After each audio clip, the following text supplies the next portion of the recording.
at the Pearson BTEC Level 3 National Extended Diploma in Business specification from first teach in September 2016. We're looking at the learning game B, investigate how businesses are organized. And we're specifically looking at B2, aims and objectives. B2 covers aims of businesses in different sectors, mission, vision and values, private sector, public sector, and not-for-profit organizations. We'll also be looking at SMART objectives. So you should be able to answer P3 and M2 after watching this video. P3 says to explore the organization structures, aims and objectives of two contrasting businesses. And M2 says to analyze how the structures of two contrasting businesses allow each to achieve its aims and objectives. So the first thing we're going to look at today is mission. Okay, so a mission is the reason for a business's existence and its overall goal. Now, usually business have something called a mission statement. And a mission statement is just usually it's a sentence or a statement. It's created by the business to inform those involved or who want to be involved of its purpose. And I've just got some mission statement examples for you. The first is by Google. And Google's mission statement is, our company mission is to organize the world's information and make it universally accessible and useful. Okay, so that's their overall purpose. That's the reason for their existence. That's their overall goal. Okay. I've also got another one, so Apple, to bring the best personal computing products and support to students, educators, designers, scientists, engineers, business persons, and consumers in over 140 countries around the world. Okay, so that's Apple's purpose. Those are all of the key people that they want to try to bring support and the best computing products to. And that's the amount of countries they're aiming for, roughly over 140 countries. And then lastly, we've got Tesco's mission statement. Okay, so their mission statement is to serve or serving our customers, communities, and planet a little better every day. Okay, so these are three businesses' mission statements, and it just shows you their purpose, their existence, their overall goal, what they want to achieve. Now, a vision is where the business sees itself in the future or what it wants to achieve.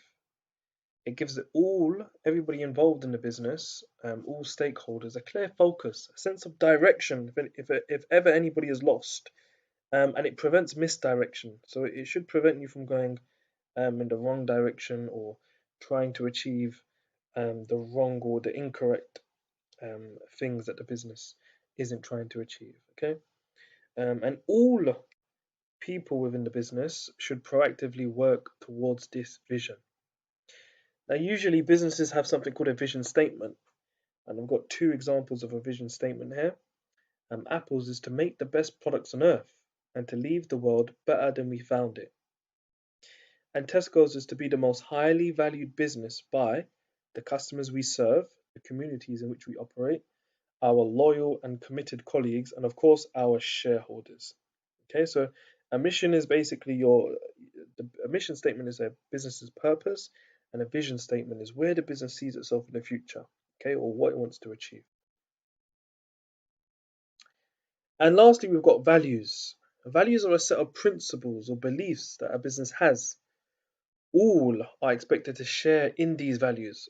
Okay, so if you're part of the business, if you're a stakeholder, or maybe somebody that wants to be a future stakeholder, maybe somebody that wants to invest in the business, these are some of the beliefs, okay, or the values or the principles that the business has. And it also determines the corporate culture of the business, how the business is run, or how it's operated. Okay, so at the bottom there, we've just got an example of the BBC's values, and it says there, we have established a set of values for everyone working at the BBC. They represent the expectations we have for ourselves and each other. They guide our day-to-day decisions and the way we behave. Our values are, and there's several different values there. Trust is the foundation of the BBC. We are independent, impartial, and honest. We put audiences at the heart of everything we do. We respect each other and celebrate our diversity. We take pride in delivering quality and value for money. Creativity is the lifeblood of our organization. We are one BBC. Great things happen when we work together. So we can see from the BBC's values, we can see that they're built upon trust, respect, creativity, and just being one, being together, working together. Okay, so these are some of the values that the BBC has. I've also got another example here for us. So we've got Tesco. Some values of Tesco is that no one tries harder for customers. So they try to understand their customers. They try to be the first to meet their needs. They try to act responsibly for their communities, Tesco. If we look to the right there, we treat people how they want to be treated. And in the bullet points, it says they work as a team. They trust and respect each other. So you can see the repetition of the words trust and respect from business to business or organization to organization. They're trying to build a sense of trust and respect in their businesses. They listen, support, and say thank you. Share knowledge and experience. And the last box at the bottom, every little help makes a big difference. Helping to reduce food waste globally and ensuring surplus food goes to those in need. Making it easier to live more healthily. Sourcing great quality, affordable and sustainable products. Making a positive contribution to the communities where we operate. Okay, so it shows you that they don't really waste any items or any food. Any surplus food, it goes to those in need. Maybe those who are less fortunate, maybe those that can't really afford um, food as well as others. And we can see a key word there, sustainable products. So meeting the future generations as well as present generations, or meeting present generations without harming future generations. Now we're going to be looking at aims and objectives. An aim is what a business wants to achieve in the long term. For example, to increase profit by £120,000. And the way I usually teach it to my students is an aim is um, just increase profit, okay, or to survive or to break even. That's usually how I teach my students. I tell them that that's what an aim is, and then I told them that an objective should illustrate how to reach that aim. Okay, so an objective should show you how to increase profit or when to increase profit by. It should involve some sort of measurement. You should be able to measure it. Okay, so an aim would be to increase profit, and an objective would be achieve £5,000 of profit each month over the next 2 years. Okay, so we know that if we want to increase profit by a certain amount, then over the next 2 years, each month, this is the amount of profit we need to collect or need to generate.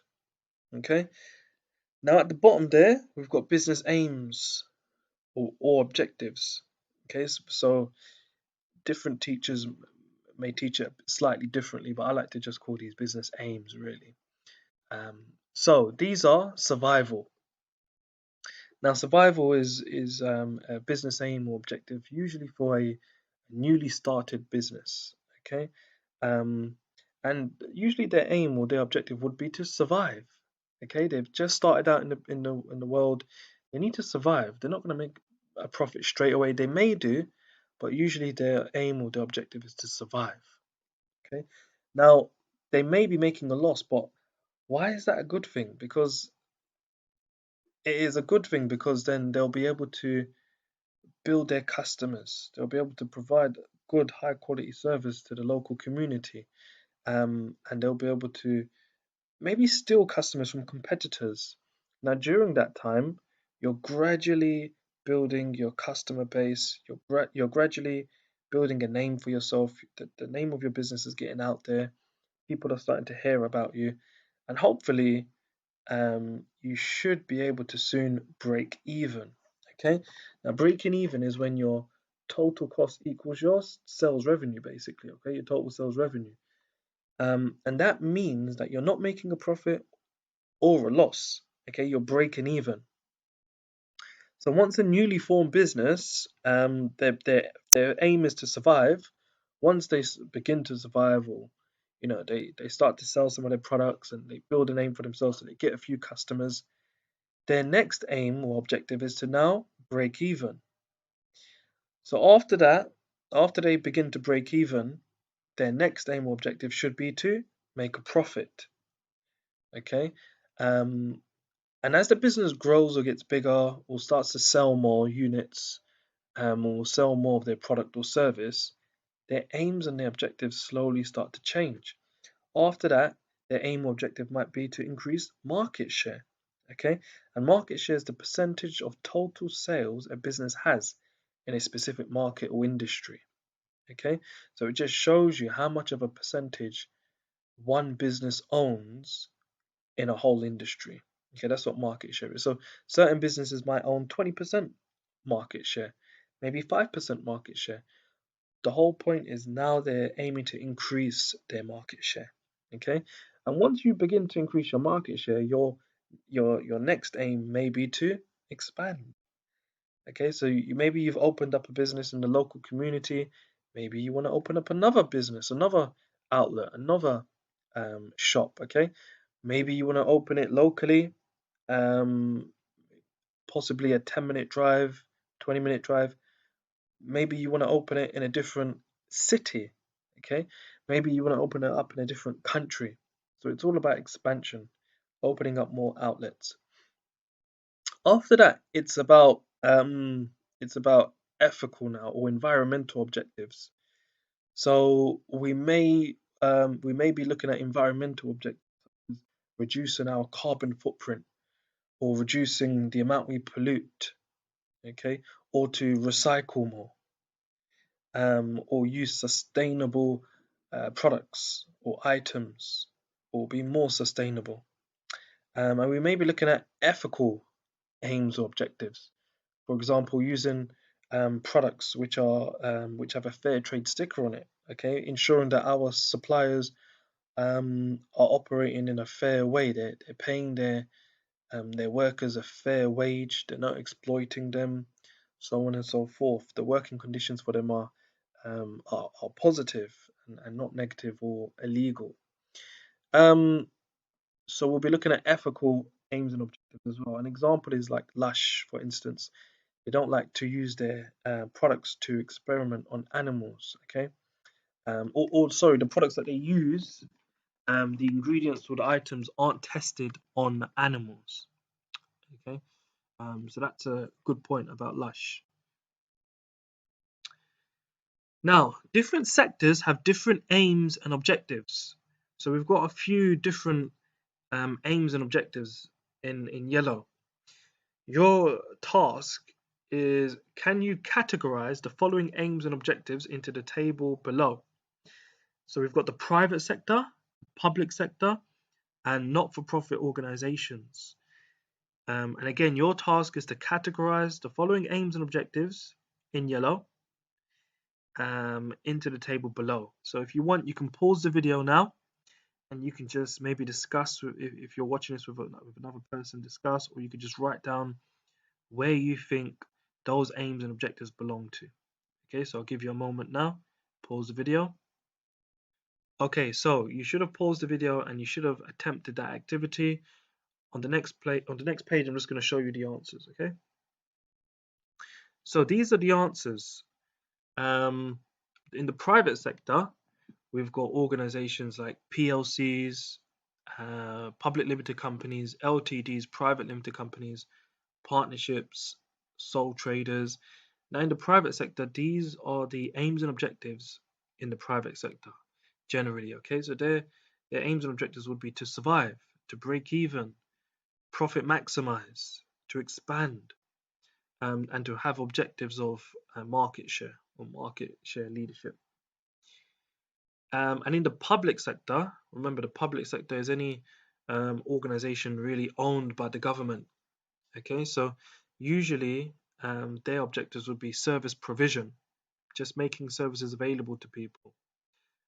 Cost control. These are steps taken to keep control over costs in a business. For example, eliminating waste and avoiding duplication of processes. Possibly negotiating better prices with suppliers.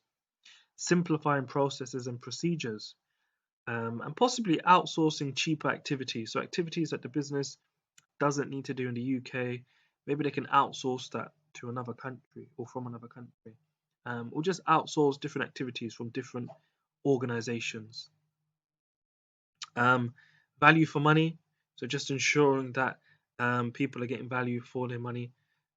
We've got service quality, so just improving the quality of the service provided and just aiming to have the highest quality of service there. Meeting government standards, so remember that these are government owned organizations, schools, the police, our defense, firefighters, the ambulance service. Okay, so we just need to ensure that we're meeting government standards, these public sector organizations. That will be their aims and their objectives. And not-for-profit organizations, we've got education being an aim or an objective, housing, so just making sure that housing is an aim or objective, alleviating poverty. Okay, so poverty is just basically having insufficient income to meet basic human needs. So these people could possibly not being able to afford shelter, not being able to afford clothing, not being able to afford basic food items. So these not-for-profit organizations, one of their aims would be to alleviate poverty. Okay, healthcare would be one, and they will also try to have ethical and environmental aims and objectives. Now we're moving on to smart objective. A smart objective is something which is specific, measurable, achievable, realistic, and time bound. So a smart objective has to be specific.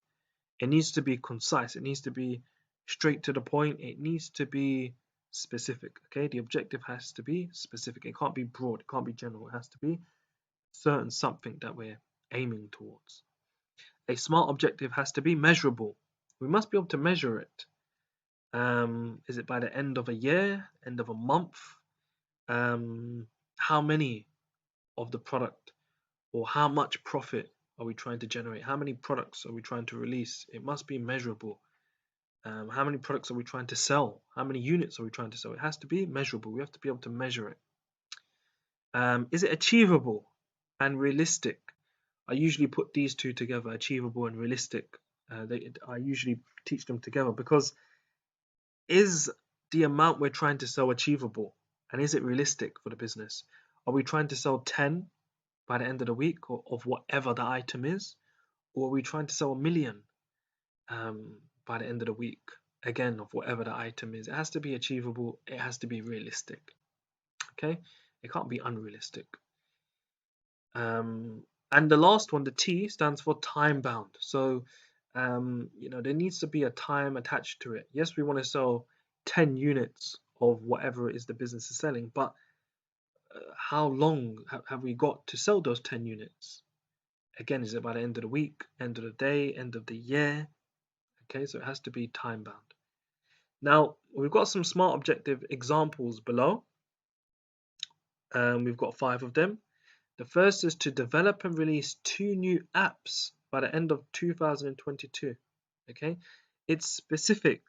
We're developing and then releasing 2 new apps. It's measurable because we're releasing 2 new apps. If we only release one, then we haven't met our smart objective, have we? If we release 2, then we've met it. Okay, we can measure that objective. Is it achievable and realistic? It seems so. We're only developing and releasing 2 new apps, and it will be by the end of next year, by the end of 2022. So we've got a whole year to do that, a whole year and a month to do that. It's achievable. It's realistic. And is it time bound? Yes, because it says by the end of 2022. So we've got all of our time until the end of 2022 to achieve that objective. We'll look at one more.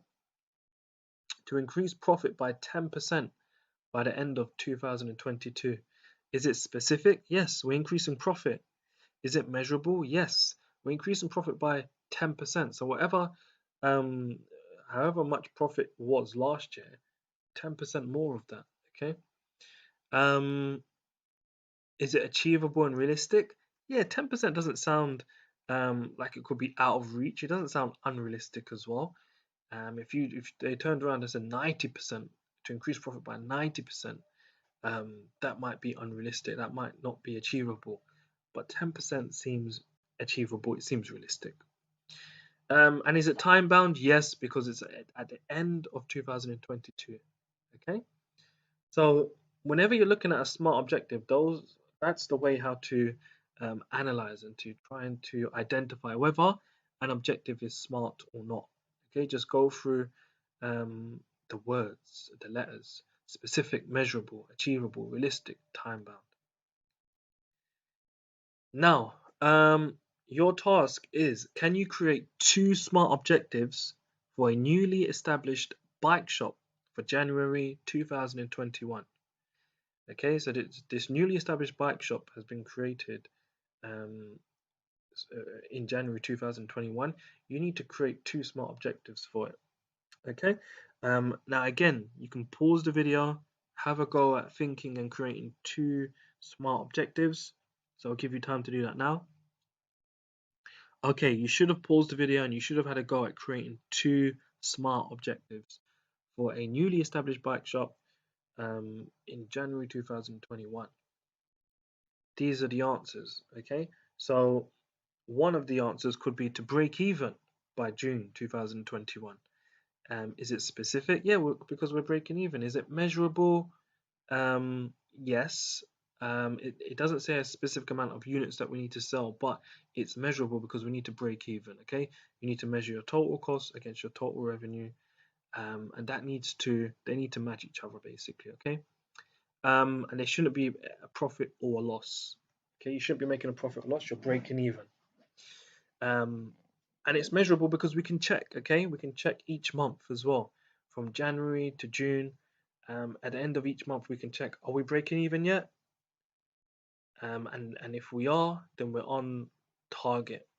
And if we're close to breaking even, then I guess you can measure that, and we should be heading towards target. Is it achievable?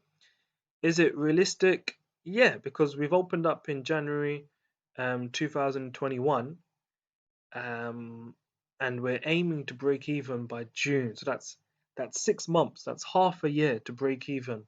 I think it's achievable. I think it's realistic. And lastly, is it time bound? Yes, because we're aiming to break even by the end of June 2021. The second one now, the second smart objective is to sell 600 bikes by the end of 2022. Okay, so we've got a whole possibly 2 years to sell 600 bikes by the end of 2022. Is it specific? Yes, because we need to sell 600 bikes. Is it measurable? Yes, because it's 600 bikes. Every month we can check where we are and how many more bikes we need to sell to reach that goal. Is it achievable? Is it realistic? Well, yes, we've the newly established bike shop opened for January 2021. So we would have had 2 whole years basically, okay, to try and reach that target. Okay, 2 whole years to reach that target. And is it time bound? Yeah, because it's the end of 2022. So again, we can measure that. All right, it's time bound. We can measure that. If we don't hit that target by the end of 2022, then we haven't hit that objective.